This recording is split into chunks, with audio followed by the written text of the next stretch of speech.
This rain has been falling pretty relentlessly for the past few hours.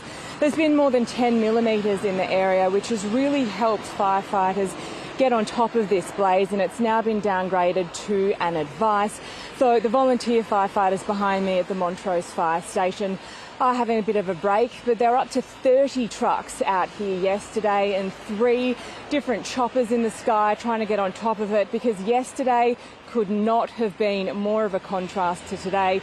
The temperatures were reaching into the high 30s, and Victorians were warned it was going to be a day of high fire danger, and then their worst fears came true when this blaze started yesterday afternoon, and then it really kicked off again around midnight with some gusts of wind, and that's when there was an emergency warning that was given to residents in the area. And some of them are saying they didn't hear it initially, and so what they've done is they've got out of their house and started to warn their neighbours. Take a listen to someone we had a chat with just a little bit earlier. Just burning across a couple of streets away, and it was scary. So I was ringing my neighbours because they had already left, and I was like, how do I get into your backyard?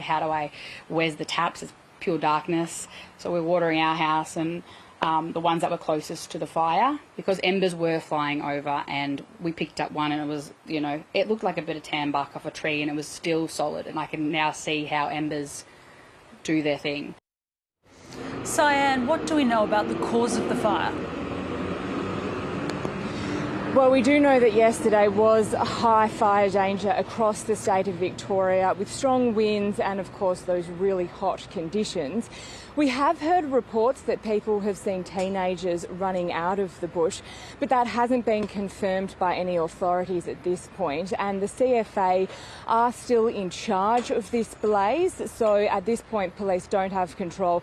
So it's really under investigation, just looking at exactly what started this fire and why it kicked off again at midnight. But that's something that authorities are looking at today, as firefighters do all they can to make sure it doesn't kick off again, and especially with this rain, to make sure that none of the trees that were damaged fall over and injure any persons or any more properties.